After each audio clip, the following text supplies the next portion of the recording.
it would appear our hearthstone brought us home.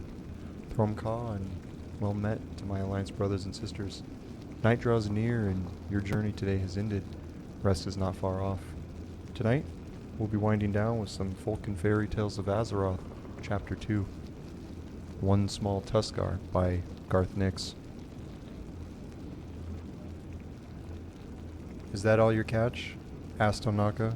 The young Tuskarr carried a huge emperor salmon himself, the heavy fish balanced across his broad shoulders. It had been expertly speared behind the head. Blood from the wound was trickling along its pectoral fin and dripping inside the collar of Onaka's oilskin, spoiling the white fur trim of the coat underneath. You go first, he added. The catchmaster will have to call his second to weigh my catch. Taruka didn't tell Onaka he was getting blood on his prized inner coat. She hoped it would spread all down his back and prove impossible to clean. He was always trying to belittle her, perhaps because she was the smallest Kalu'ak, as the Tuskarr called themselves, who had taken on the demanding task of fishing, central to both family and clan life. Onaka had been born the same day under the same constellation as Taruka, though they could not be less alike. Onaka was set on making a name for himself, and Taruka was struggling to be seen at all. She stepped forward and lifted her own string of spotted yellowtail on her block of ice, carved that morning to hold the day's count. Taruka had caught 7 fish, but even all together, they would not add up to 1/4 of Onaka's huge salmon. Katik shark-tasted, who had retired from daily fishing when he lost an eye, one hand, and a leg to a shark. Grunted and nodded, his tusks very yellow in the afternoon sun. Taruka wished he'd cleaned them like everyone else did. They were so yellow she couldn't even see the deeply etched clan and family symbols. The catchmaster lifted the string of fish to expertly assess the total weight and laid it back down on the ice before selecting the cord in Taruka's colors: blue, blue, green, red, yellow. From the 3 dozen on his counting staff, 1 for each of the active fishers in the clan, he tied a single knot in the bright multicolored cord, a record of her day's catch, adding to 3 that were already there. Most of the other cords had many more knots. 1 knot? Asked Taruka. She tried not to show her disappointment. The Tuskarr shared food equally, but a catch above the basic requirement earned knots, which could be traded within the clan for luxuries, and new tools or weapons, or exchanged for coins if they needed to trade beyond their own small group of families. She was aiming to earn 5 knots, which would be enough to get a bolt of kite silk for her sister, Unka, from the old hoarder, Warcraft. Unka was an energetic child and desperate to repair and fly Taruka's old kite. 1 knot, confirmed Katik. Your fish are small and 3 have early gill rot. They will only be good for soup. Taruka stared at him. He stared back, with his left eye dark, deep set, and unblinking. His right eye was a bare red socket of scar tissue. Both eyes were largely hidden under massive eyebrows that were twice as bushy and dense as anyone else's. Everything about Katik was huge. Eyebrows, mustache, tusks, and a sense of his own importance. Show me the gill rot, she said, pointing to the fish, trying not to reveal that she was standing on the tips of her toes. They were still silver, out of the water for less than half an hour. She had trailed them in her net behind the boat. Their eyes were clear, gills red. There was no sign of the dull, fibrous growth that indicated gill rot. 1 knot, repeated Katik. Maybe one day you will get more, but not today. His tone suggested he didn't believe the day would ever come, and he gestured for her to make way for Onaka. Taruka seethed, but there was nothing she could do.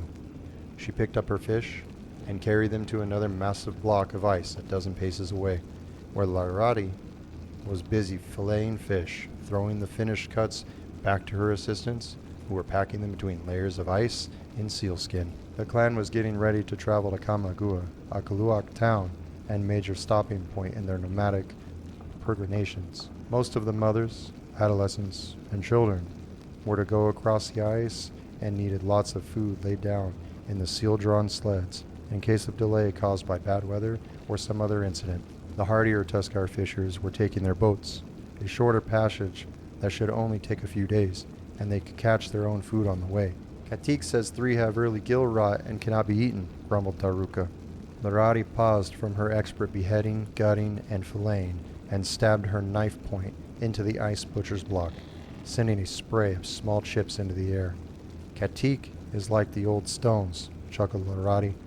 Unchanging, he dislikes anything new or young. You are both. Why not butcher with me? Better company, and no splinters to be had. He counted this one as only 1 knot, said Taruka. 1 knot. Katik stinks worse than frozen seal dung thawed in spring, said Larati, loud enough for Katik to hear. Doubtless he would return the insult later. This was their usual practice. More softly, she added. But no other catchmaster would give more.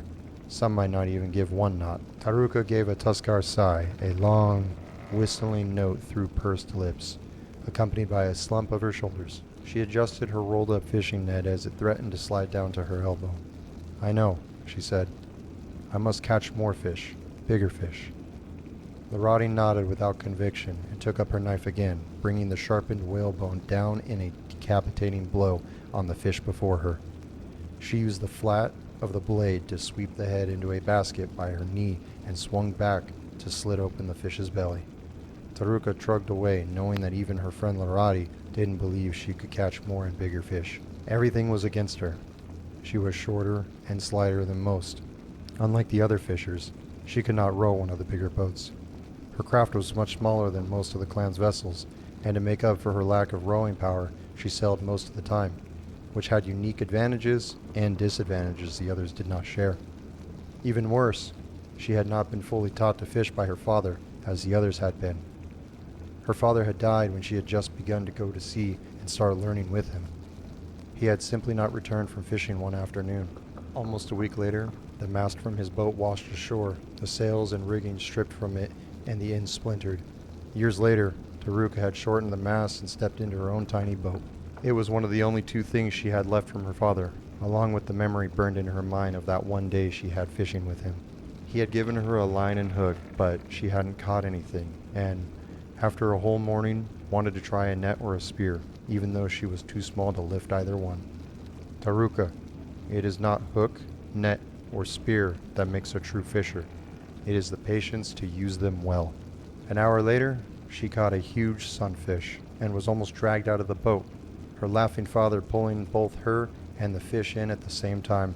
But the next day, Taruka had been invited to go kite flying, and he had gone alone, never to return. She had taught herself to fish, watching the others, listening to their talk, and going out every day to learn through trial and error, a great deal of error when she first started. None of the other Tuskarr would tell her about the currents or the places the fish gathered, claiming that teaching could only take place between a fisher parent and child. A few gave her hints from time to time and offered general but distant encouragement. I will catch big fish, Taruka muttered to herself. I will. She was repeating this litany as she kicked through the slushy snow to the camp, which lay in the sheltered vale some distance from the landing point, when she heard footsteps behind her. Thinking it was Onaka coming to brag about his catch even more, she sped up, putting her head down and lifting her feet higher. Tuskarr were not built to run, but this was one thing where her lighter build helped. Ho, youngling, wait for me. It wasn't Onaka. Taruka stopped and turned around, recognizing the scratchy voice of Haruka. The older Tuskarr had nearly drowned once, and her voice had been permanently affected. Haruka was one of the oldest fishers. Wait, commanded Haruka, puffing up. She had dyed her mustache blue, and her tusks were engraved with symbols Taruka didn't know, quite different from the usual family and clan ideograms everyone else had. Marks granted for deeds of great distinction. Taruka had long wanted to ask exactly what they meant, but she didn't dare. Haruka never talked about the symbols, and she was deadly with both spear and her bad temper. Have any of the others warned you about the Likok Strait? No, Taruka said. Haruka grunted angrily, but the anger was not directed towards the younger Tuskarr. She sank heavily on one knee, drew her fillet knife, a slender length of carefully sharpened whale tooth, and swept aside a layer of snow to scratch out a rough map in the ice beneath. The ivory point cut the shape of the coast and the current camp to Kamagua, and a large island to the southwest. Replacing the knife, Haruka drew with her gloved finger a line that went out from the shore and around the island, rejoining the mainland well to the north. No one has told you to sail the longer way? Around Prack Island like this? She asked.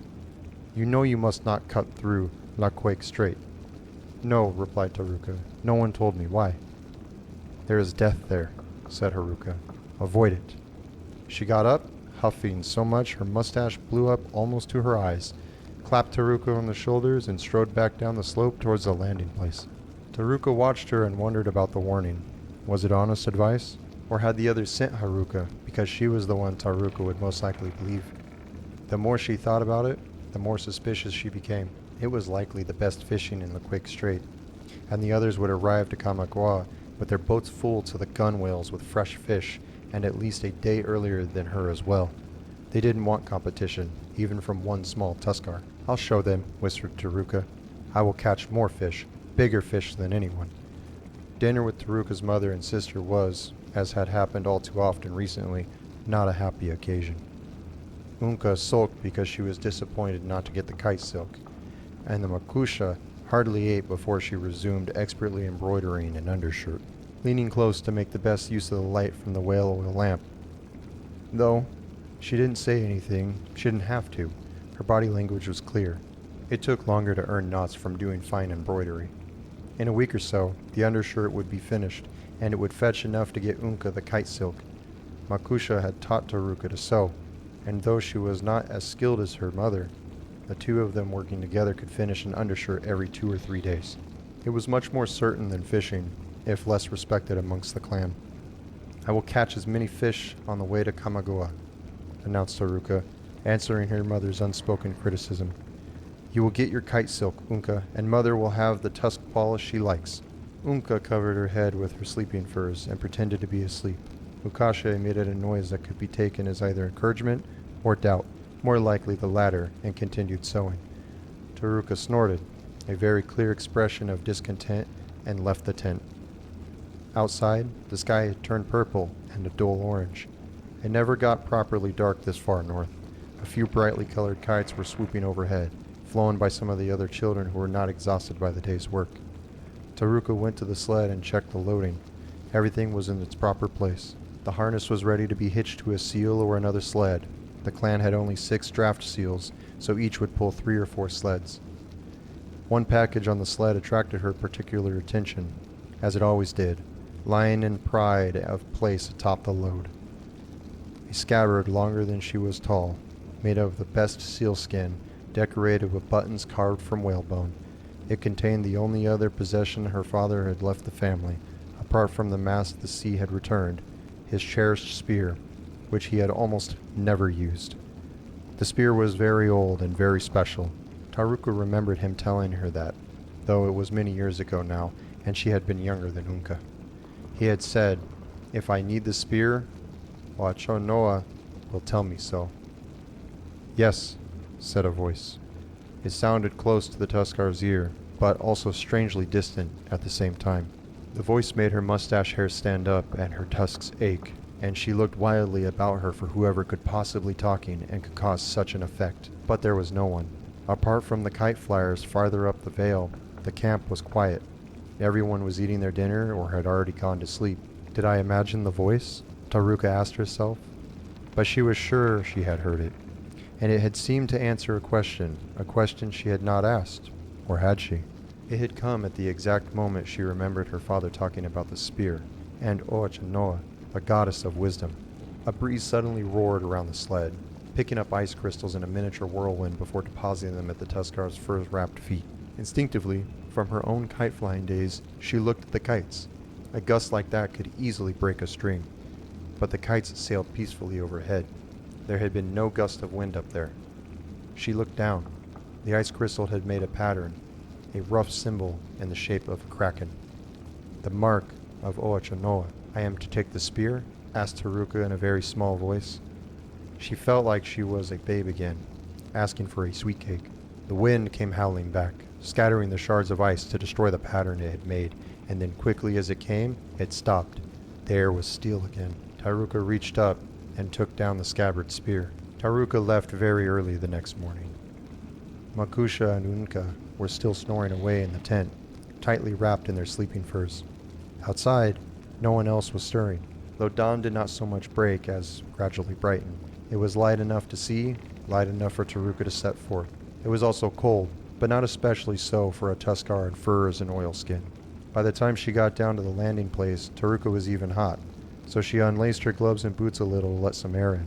She had left her boat ready the day before, as always, but still had to stow her net and the spear. She had not taken the weapon from the scabbard. It did not seem right to do so. It was not yet time. She tied it in place next to her very ordinary spear, alongside the gunwale on the port side. It looked to be a good sailing day. A light breeze was already blowing from the southeast, and it would probably strengthen. Taruka shoved off from the jetty and rowed her boat out between the large vessels anchored close by. Once clear of them, she raised her head sail and mainsail, trimmed them to gain the best point of sailing, and steered for the north. She glanced behind her once as she settled by the tiller. A couple of the other Tuskarrs were preparing their boats, one of them Onaka. He shouted something after her, but the winds blew his words away. She hugged the coast going north, keeping it in sight, instinctively noting her speed by observing the fragments of ice that floated past. There was no danger of icebergs yet. That would come in spring, when the frozen sea to the north broke up and the ice floated south. The southeast corner of Prack Island came into distant view before noon, and her current course would take her closer to it than the mainland. Taruka hesitated for several minutes before going about on the opposite tack to strike northeast, steering directly into Lequoc Strait. All the time, she was watching for signs of fish, a disturbance of the surface like unseen rain falling, or silver shapes jumping, or a gathering of seabirds. But the sea gave no such indications. There was only the long, regular swell, with the tops of the waves chopped up a little by the wind. The breeze had strengthened enough to send her boat along with every stay humming, the sails taut. If it blew harder, she would have to take in a reef or even lower a sail. But for the moment, it was very fair wind for Kamagua. An hour later, as Taruka gauged she must be halfway up the strait, the wind suddenly increased, though there were no clouds, and she had not seen the characteristic movements on the water. Taruka lowered and furled the main, half thrilled at the speed she was making, half worried the wind had increased without warning. There were no signs of any fish. Taruka peered about her, ignoring the cold spray flying into her face from the bow piercing the wave tops. In an answer to the wind, the sea was becoming rougher, and the swell no longer so regular or even. She saw something off the port, wiped her eyes with the back of a glove, and looked again. There was a shadow under the water coming towards her, a huge shadow, at least 6 times longer and 3 times as wide as her boat. It moved as swiftly as her wind-driven craft, though it was fully submerged. In an instant, Taruka knew Haruka's warning had been entirely honest, but she had no time to regret her ill-founded suspicion. The shadow moved under her boat. Taruka's hands were ready in motion, reaching across to untie the spears. She grabbed a scabbard and ripped it open, sending buttons flying. Her father's spear was halfway out when the boat shuddered violently and came to a full stop, as if it had hit a rock. Taruka was hurled forward, landing with a terrible jolt on the bottom boards before the mast. The boat lurched again and lifted up, seawater pouring from the sides. At first, it was almost level. Then the stern began to sink and the bow to rise. Taruka gripped the mast with her left hand and pulled herself up, somehow managing to get the spear free and ready in her right hand. Unlike most Tuskarr weapons, the spearhead was not made of sharpened bone, but black volcanic glass. The boat lifted higher and higher, up into the air. Timbers groaned and screeched as the boat started to slide stern forward to the sea behind. Taruka looked over the side. The giant sea creature had risen up underneath, and now the boat was sliding down its scaly hide. Whatever the creature was, it wasn't a whale, not with those strangely shimmering blue-black scales inside of blubber. The beast lifted its head higher, and the boat began to slide faster backward. Taruka lifted the spear high, leaned over the side, and drove it into the strange scales below her with all her might. The spear rebounded with a screech, as if she had struck stone, the shock reverberating through her wrist and elbows. The scales were armor. Even her father's fabled spear could not penetrate it. The boat's stern hit the sea, and it lurched sideways. Taruka jumped clear and slid downwards too, her feet scrambling for purchase. Somehow, her free hand found a gap between the 2 scales, and she forced her fingers in and hung there. But before she could think of what to do, the great beast raised its tail, which was long, tapered, and finned like an eel. She lost her grip, plunged forward, and went sliding down the creature's back the other way, towards its head. Heavy rain drenched her, or what seemed like rain till she saw it coming from the huge plume of spray jetting from the creature's blowhole. This was the center of its head, like a whale spout, but unlike a whale, it stuck out like a carbuncle, a volcano-shaped excrescence of the same. Here we have a photo of the monster that Karuka is currently fighting. It looks like a leviathan. Its head was framed by fins that fanned out, barbs protruding from the ends. The creature's eyes were higher on the head than a whale's, and facing forward, almost like a stargazer, a manta the Tuskarr occasionally caught on a deep line. But the eyes were not like any fish or whale Taruka had ever seen. They more closely resembled a seagull's eyes, made huge, red-rimmed and yellow. But even then they were different, because the pupils were vertical bars of hard darkness, not round and soft at all. When she saw the eyes, Taruka stopped trying to arrest her slide. She rolled over her stomach, locked the spear under her elbow, and pushed with her feet, changing direction to slide straight toward the eye she was already most in line with, the left eye. The blowhole plume subsided, and the strange rain ceased. Taruka screamed in frustration as the creature raised its head again and her forward motion slowed. She pushed frantically with her feet and clawed at the scales ahead with her free hand, knowing it was useless. Without a long slide, she would never. Suddenly, the beast began to dive, its head down and tail up. Taruka was flung forward again as the sea rushed to swallow her. For reasons she couldn't place, her father's wisdom echoed in her mind. It is not hook, net, or spear that makes a true fisher. It is the patience to use them well. She waited until the second before she hit the waves and lost all momentum. Then, with her fast sliding weight behind it, her father's spear struck true, piercing the creature's eye. Blood erupted from the wound like a geyser even as a wave swept Taruka away. She lost her hold on the spear, which was anchored into the monster, sunk deep into its brain. The creature disappeared beneath the surface, its dive already in motion, the massive body continuing for a little while longer, not knowing it was dead. Taruka went under too, sucked down in the backwash, but she was a Tuskarr. Water so cold it would kill most of the other denizens of Azeroth in minutes was survivable for her. The Kalu'ak did not drown easily. She kicked towards the surface, at the same time struggling out of her oilskin coat. She emerged on the crest of a wave, spitting seawater and gulping air before drawing up her legs to remove her boots. Then, she trod water for a while and looked around. Sturdy as her Tuskarr body was, Taruka knew she would almost certainly die of exhaustion, exposure, or both. But there might be a chance she could delay her inevitable end. If she could see the shore, she might be able to swim to it. Or maybe the oars from her boat had floated free. She could rest on them, and maybe her boat. Taruka blinked and wiped her eyebrows, which were sodden and dripping salt water into her eyes. She had to wait till she rose up on the crest of the next wave to confirm what she thought she had seen. But there it was. Her boat hadn't sunk, it had capsized. The hull was riding low, and the keel was an arm's span above the sea, with the mast snapped off and floating next to it, but her boat was still afloat. She swam to the craft and climbed shivering onto the upturned hull. It felt colder than the wind, but she knew it was better to be out of the water. The sun was shining, which would help enormously, and the wind had lessened. Taruka took stock of the situation. She had her inner furs on, which would grow warmer as they dried. Unless the swell increased and waves broke over the hull, or the boat sank lower, the furs would dry over the next few hours. She had her filleting knife and a few strips of cured fish. The mast floating nearby had the furled mainsail attached. A cloth might be useful, but with all that, she could not right the boat herself. All she could do was float here and hope to be rescued.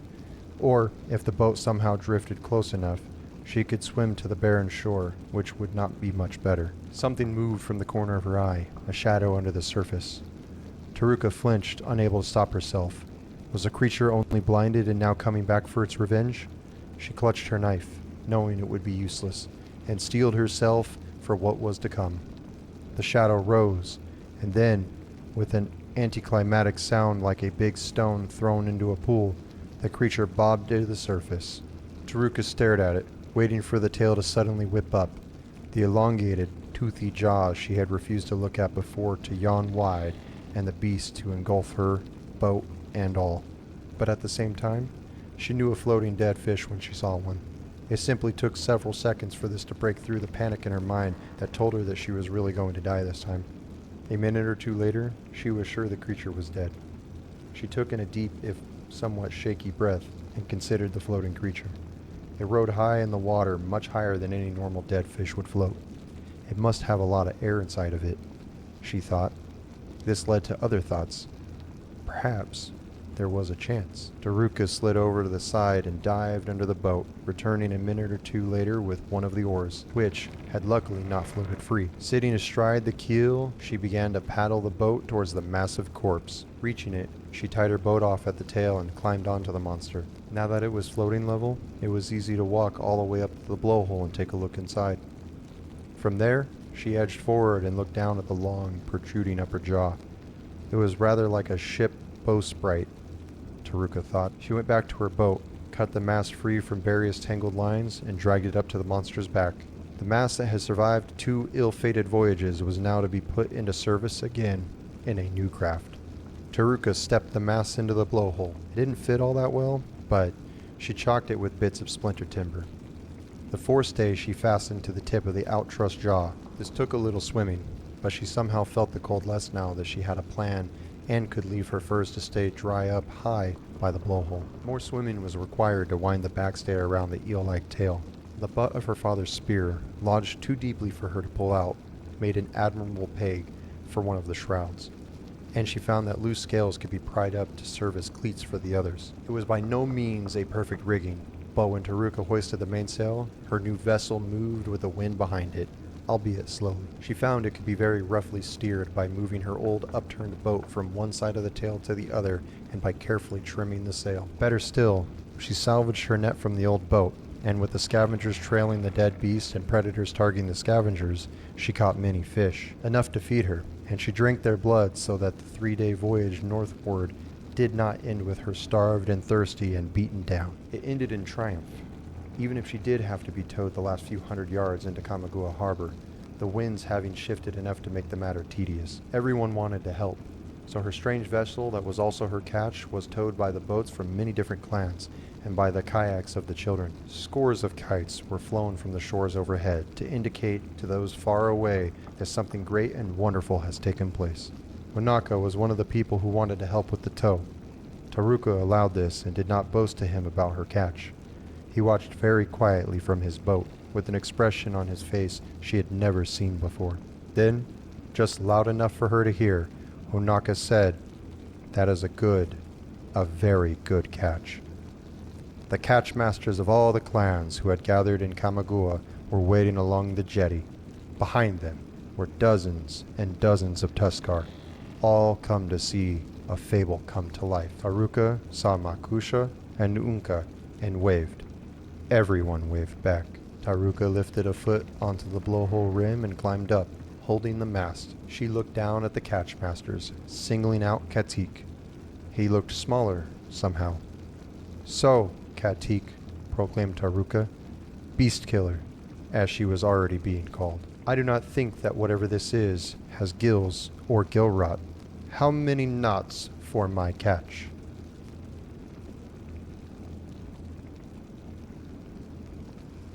That was a pretty interesting tale about Taruka and her journey. Many of us are well within the dream and have begun restoring our energy. For those of you near, but still somewhat away from slumber, please stay and enjoy a few minutes of the warmth by the fire. As for me, I have some stuff I need to take care of in Orgrimmar. Hopefully I'll see you again for the next chapters. Oktar, and I bid you all farewell.